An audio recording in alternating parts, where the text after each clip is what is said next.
বিশ্ব সংবাদে আপনাকে স্বাগত। শুরুতেই জানাবো হাতে পাওয়া সর্বশেষ আন্তর্জাতিক সংবাদের শিরোনাম, পরে বিস্তারিত।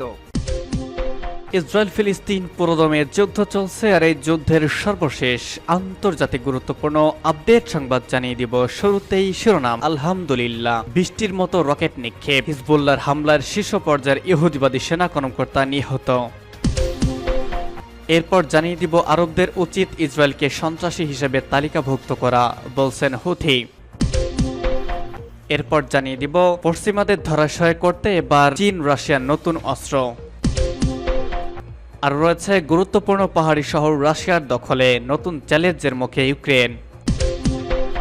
এবং সর্বশেষ জানিয়ে দিব 4 শতাধিক আসনে জিততে চলেছে লেবার পার্টি, ব্রিটিশ প্রধানমন্ত্রী ঋষি সুনাকের বিদায়ের ইঙ্গিত। বৃষ্টির মতো রকেট নিক্ষেপ, হিজবুল্লাহর হামলার শীর্ষ পর্যায়ের ইহুদিবাদী সেনা কর্মকর্তা নিহত। লেবাননের ইসলামী প্রতিরোধ আন্দোলন হিজবুল্লাহর ব্যাপক রকেট হামলায় ইহুদিবাদী ইসরায়েলের একজন মেজর পদমর্যাদার সেনা নিহত হয়েছেন। ইসরায়েলের বর্বর সামরিক বাহিনীর হামলায় হিজবুল্লাহর সিনিয়র কমান্ডার হাজ আবু নামে শহীদ হওয়ার পর হিজবুল্লাহ অধিকৃত গোলান মালভূমির ইসরায়েলি সামরিক অবস্থান লক্ষ্য করে অন্তত 200 রকেট নিক্ষেপ করেছে। এর পাশাপাশি হিজবুল্লাহ যোদ্ধারা বিস্ফোরক ভর্তি বৃষ্টি ড্রোন দিয়ে হামলা চালিয়েছে। ইসরায়েল গণমাধ্যমকে জানিয়েছে নিহত সেনার নাম মেজর ইটাই গালেয়া। সে ইফতার রিজার্ভ আর্মড ব্রিগেডের ডেপুটি কোম্পানি কমান্ডার হিসেবে দায়িত্ব পালন করছিল। টাইম অফ ইসরায়েল বলছে হিজবুল্লাহ রকেটের সরাসরি আঘাতে এই মেজর মারা যায়। ইসরায়েলি গণমাধ্যম আরও বলছে গত 9 মাসের মধ্যে গতকালই হিজবুল্লাহ সবচেয়ে বড় ধরনের রকেট অভিযান চালিয়েছে। এতে ইসরায়েলের উত্তরাঞ্চলে বহু জায়গায় ব্যাপকভাবে আগুন ধরে গিয়েছে।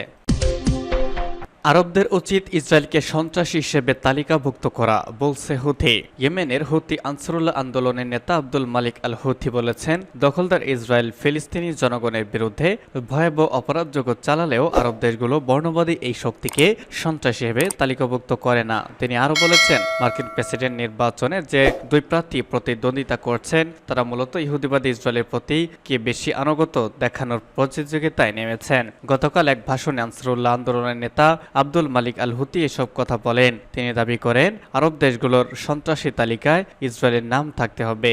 আনসারুল্লাহ নেতা বলেন, আরব সরকারগুলো হিজবুল্লাহকে সন্ত্রাসী সংগঠন হিসেবে ঘোষণা দিয়েছে।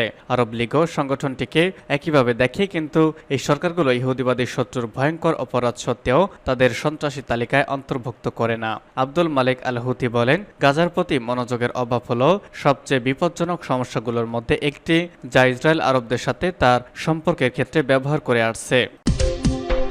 পশ্চিম বধে চীন রাশিয়ার নতুন অস্ত্র, যে কোনো উপায়ে পশ্চিম আধিপত্য ভাঙিয়ে চায় চীন ও রাশিয়া। এর জন্য বেশ কিছু জোট ও আঞ্চলিক সংস্থা তৈরি করেছে দেশ দুটি। 2001 সালে সাংহাই কোঅপারেশন অর্গানাইজেশন নামের আঞ্চলিক নিরাপত্তা সংস্থা তৈরি করে বেইজিং ও মস্কো। সে সময় বিষয়টিকে সন্দেহের চোখে দেখলেও এই জোটকে নিজেদের জন্য হুমকি মনে করেনি পশ্চিমা বিশ্ব।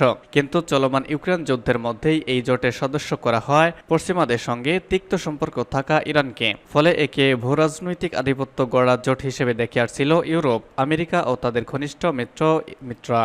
এবার তাদের আরও এক চোখে কাটা বেলারুশকে জোটে অন্তর্ভুক্ত করেছেন পুতিন ও শি জিনপিং। অথচ এই দেশটির সঙ্গে সীমান্ত রয়েছে ইউরোপীয় ইউনিয়নের। ফলে এমন পদক্ষেপে উদ্বেগ ও শঙ্কা জানাচ্ছে ইউরোপের দেশগুলো। বিশ্লেষকরা বলছেন, পশ্চিমের একক আধিপত্য রুখে দিতেই সাংহাই জোট সম্প্রসারণ করেছেন পুতিন শি জিনপিং। চীনের ফরেন পলিসি নিয়ে গবেষণা করেন ইভা সেওয়ার্ট। তিনি বলেন, যুক্তরাষ্ট্র ও তার ইউরোপীয় মিত্রদের সঙ্গে সাপের নেউলে সম্পর্কে বেলারুশ এমন একটি দেশকে জোটে নেওয়ার মাধ্যমে চীন ও রাশিয়া বোঝাতে চেয়েছে যে এটি এখন আঞ্চলিক নিরাপত্তা সংস্থা নয়, এটি এখন ভূরাজনৈতিক জোট যার লক্ষ্য পশ্চিমাদের একক আধিপত্য খর্ব করা। তথ্য বলছে, বেলারুশ যুক্ত হওয়ার সাংহাই জোটের সদস্য সংখ্যা দাঁড়াবে 10-এ, যা বিশ্বের মোট জনসংখ্যার 40%। বিশ্ব অর্থনীতি প্রায় 1%ই নিয়ন্ত্রণ করে এসব দেশ। আঞ্চলিক এই জোটে রয়েছে 2 পর্যবেক্ষক রাষ্ট্র ও আফগানিস্তান ও মঙ্গোলিয়া। এছাড়া তুরস্ক থেকে মিয়ানমার এবং 1 ডজনেরও বেশি আরব দেশ এই সংস্থার ডায়ালগ পার্টনার। ফলে এই ইউরেশিয়া অঞ্চলে জোটকে টক্কর দেওয়ার মতো পশ্চিমাদের তেমন কোনো বড় জোট নেই। ইভা সিওয়াট বলেন, ইউক্রেন যুদ্ধের কারণে পশ্চিমা নিষেধাজ্ঞায় জর্জরিত রাশিয়া, ফলে অনেকটাই একঘরে অবস্থায় পুতিনের দেশ। কিন্তু এই জোটকে ব্যবহার করে পুতিন বিশ্বকে বোঝাচ্ছেন তিনি একা নন। অন্যদিকে যুক্তরাষ্ট্রের সঙ্গে বাণিজ্য যুদ্ধে লিপ্ত রয়েছে চীন, ফলে তারাও পশ্চিমকে গুরুত্ব না দিয়ে জোটের সম্প্রসারণ বাড়িয়ে তুলছেন। অথচ এতদিন বাণিজ্যের জন্য হলেও এ পথে হাঁটেনি জিনপিংয়ের দেশ। এখন যেহেতু তলোয়ার খাপ খেতে থেকে বেড়ে হয়েই গিয়েছে, তাই কৌশলে নয় বরং রাগঢাক ছাড়াই পশ্চিমাদের আধিপত্যকে রুখে দিতে হলো ভারী করছে দল চীন ও রাশিয়া। গুরুত্বপূর্ণ পাহাড়ি শহর রাশিয়ার দখলে, নতুন চ্যালেঞ্জের মুখে ইউক্রেনের পূর্বাঞ্চলে গুরুত্বপূর্ণ পাহাড়ি শহর চাবিস ইয়ারের একাংশ অংশ দখল করেছে রুশ বাহিনী। এই কৌশলগত বিজয় ইউক্রেনীয় বাহিনীর জন্য গুরুতর সমস্যার সৃষ্টি করতে পারে, কারণ এই এলাকাটি রক্ষায় ইতিমধ্যেই হিমশিম খাচ্ছিল ইউক্রেন। এবার তা আরও কঠিন হয়ে পড়বে বলে আশঙ্কা করা হচ্ছে। মার্কিন সংবাদ মাধ্যম CNN এই খবর জানিয়েছে। ছোট্ট শহর চাসিপ ইয়ার পাহাড়ি এলাকায় অবস্থিত। এটিকে পূর্বাঞ্চলীয় দনতস্ক অঞ্চলের একটি প্রবেশদ্বার হিসেবে বিবেচনা করা হয়। এই শহরটাকে নিচু অঞ্চলের দিকে নজর রাখা যায়। রুশ প্রতিরক্ষা মন্ত্রণালয় গতকাল জানিয়েছে তাদের বাহিনী চাসিপ ইয়ারের পূর্বাঞ্চলীয় জেলা দখল করেছে। ইউক্রেনের সামরিক বাহিনীর এক মুখপাত্র জানিয়েছেন কিয়েভের সেনারা জেলাটি থেকে পিছু হটেছে। ওই এলাকায় তাদের প্রতিরক্ষামূলক অবস্থান ধ্বংস হওয়ার পর এবং সেনাদের জীবনের কথা বিবেচনায় এলাকাটি ধরে রাখার প্রচেষ্টা অপ্রয়োজনীয় হওয়ায় পূর্বাঞ্চলীয় জেলা থেকে সেনাদের সরিয়ে নেওয়া হয়েছে। ইউক্রেনের জাতীয় টেলিভিশনকে দেশটির সেনাবাহিনীর খর্তিতা সিয়া গ্রুপের মুখপাত্র নাজার ভলোসিন বলেছেন, গতকাল চাসিপ ইয়ার এলাকায় সব ধরনের অস্ত্রের 238টি আক্রমণ লিপিবদ্ধ করা হয়েছে। একই সময় ইউক্রেনের পর্যবেক্ষণ দল ডিপ স্টেট জানিয়েছে রুশ বাহিনী কৌশলগতভাবে গুরুত্বপূর্ণ একটি রাস্তা দিকে অগ্রসর হচ্ছে, যা বাকমুতকে সংযুক্ত করে। এই রাস্তা ইউক্রেনীয় সামরিক বাহিনীর জন্য একটি প্রধান সরবরাহ লাইন। চাসিপ ইয়ারের অংশ থেকে ইউক্রেনীয় বাহিনীর প্রত্যাহার কিয়েভের জন্য একটি উদ্বেগজনক ঘটনা, কারণ এটি কয়েক মাস ধরে নিরন্তর রুশ আক্রমণের পর সম্মুখভাগ স্থিতিশীল করতে মনোযোগ দিয়েছে। এদিকে পশ্চিমা সামরিক সহায়তার বিলম্বের কারণে কিয়েভের গোলাবারুদের ঘাটতির সুবিধা নিচ্ছে রাশিয়া। পূর্বাঞ্চলীয় রণক্ষেত্রের পাশাপাশি উত্তরের খার্কিভেও হামলা চালাচ্ছে রুশ সেনারা। এর ফলে পূর্বাঞ্চল থেকে কিছু সেনাকে উত্তরে মোতায়েন করতে বাধ্য হয়েছে কিয়েভ। তবে সাম্প্রতিক সপ্তাহগুলোতে পশ্চিমা অস্ত্র অবশেষে ফ্রন্ট লাইনে পৌঁছানোর পরেই ইউক্রেনের জন্য পরিস্থিতি উন্নত হতে শুরু করেছে। খার্কিভের দিকে একটি সম্ভাব্য বড় রুশ আক্রমণ প্রতিহত করা হয়েছিল এবং পূর্বাঞ্চলীয় রণক্ষেত্রে অপেক্ষাকৃত স্থিতিশীল হয়ে উঠেছিল।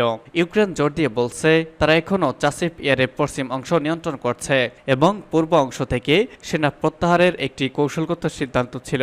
পর্যবেক্ষণ দল ডিপ স্টেট জানিয়েছে জেলাটি সম্পূর্ণ ধ্বংস হয়ে গেছে এবং ধ্বংসাবশেষ ধরে রাখা শুধু ক্ষতি বাড়াবে। এলাকাটি থেকে সরে আসা কঠিন সিদ্ধান্ত হলেও যৌক্তিক। এবং সর্বশেষ জানিয়ে দিব 4 শতাধিক আসনে জিততে চলেছে লেবার পার্টি। ঋষি সুনাকের বিদায়ের ইঙ্গিত। 6 সপ্তাহ নির্বাচনী প্রচারণার পর যুক্তরাজ্যের সাধারণ নির্বাচনের অংশগ্রহণ সম্পন্ন হয়েছে। গতকাল ইংল্যান্ড, স্কটল্যান্ড, ওয়েলস এবং উত্তর আয়ারল্যান্ডের 40,000 কেন্দ্রে ভোটাররা তাদের পছন্দের প্রার্থীদের ভোট দিয়েছেন। ভোটগ্রহণ শেষে চলছে গণনা। এর মধ্যেই সামনে এসেছে এক্সিট পোল বা নির্বাচনের বুথ ফেরত সমীক্ষা। আর এতেই বলা হয়েছে যুক্তরাজ্যের নির্বাচনে 4 শতাধিক আসনে জিততে চলেছে লেবার পার্টি। আর এমনটি হলে বর্তমান প্রধানমন্ত্রী সুনাকের বিদায় নিশ্চিত হয়ে যাবে। আজ এক প্রতিবেদনে তথ্য জানিয়েছে বার্তা সংস্থা রয়টার্স এবং সংবাদ মাধ্যম বিবিসি।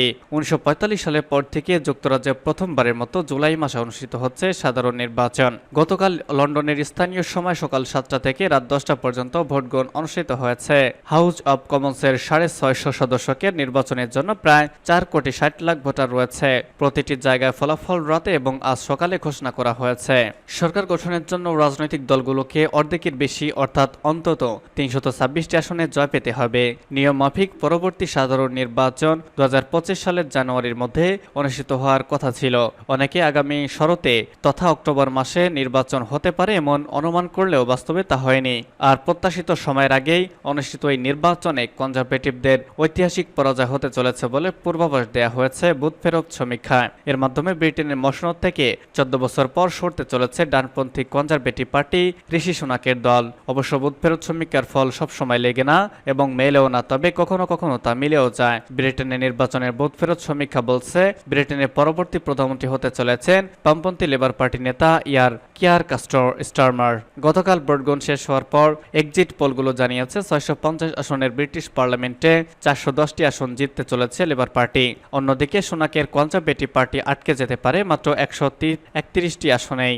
ব্রিটেনে গত 6টি সাধারণ নির্বাচনে শুধুমাত্র একবারই ভুল করেছিল এক্সিট পোল। 2015 সালে পূর্বাভাসে বলা হয়েছিল কেউ স্পষ্ট সংশ্লিষ্টতা পাবে না, কিন্তু কনজারভেটিভরা সংশ্লিষ্টতা পেয়েছিল। তবে তারপর থেকে ব্রিটেনে মসনদে বসেছেন 5 জন ভিন্ন ভিন্ন প্রধানমন্ত্রী। এদিকে ভোটগ্রহণ শেষের পর বাংলাদেশ সময় আজ ভোর থেকে ভোট গণনা চলেছে। গণনার শুরুর প্রবণতা বুথ ফেরত সমীক্ষার ফল মিলে যার ইঙ্গিত দিয়েছে। 5 ঘন্টার গণনার পর লেবার পার্টির ঝুলিতে ইতিমধ্যেই 89টি আসন চলে এসেছে, আর সোনাকের কনজারভেটিভ পার্টিরা পেয়েছে মাত্র 10টি আসন। উল্লেখ্য, জনমত সমীক্ষায় অনেক পিছিয়ে থাকা সত্ত্বেও গত মাসে বা মে মাসে আয়োজনে প্রয়োজনের থেকে অনেক আগে নির্বাচনে ঘোষণা দিয়েছিলেন ঋষি সোনাক, যা তার প্রতিপক্ষকে তো বটেই নিজের দলকেও চমকে দিয়েছিল। তিনি আশা করেছিলেন এর মধ্যে লেবারদের সঙ্গে ব্যবধান কমিয়ে তিনি এনে ফেলবেন, কিন্তু নির্বাচনে তার প্রচার সেভাবে সাড়া ফেলতে পারেনি। লেবার নেতা কিয়ার স্টারমারকে ক্ষমতায় আনার জন্য যে জনগণকে মধ্যে ব্যাপক উৎসাহ রয়েছে তা নয়, তিনি যে পরিবর্তনের সহজ সরল বার্তা দিয়েছেন তা ভোটারদের মধ্যে প্রভাব ফেলেছে বলে মনে করা হচ্ছে।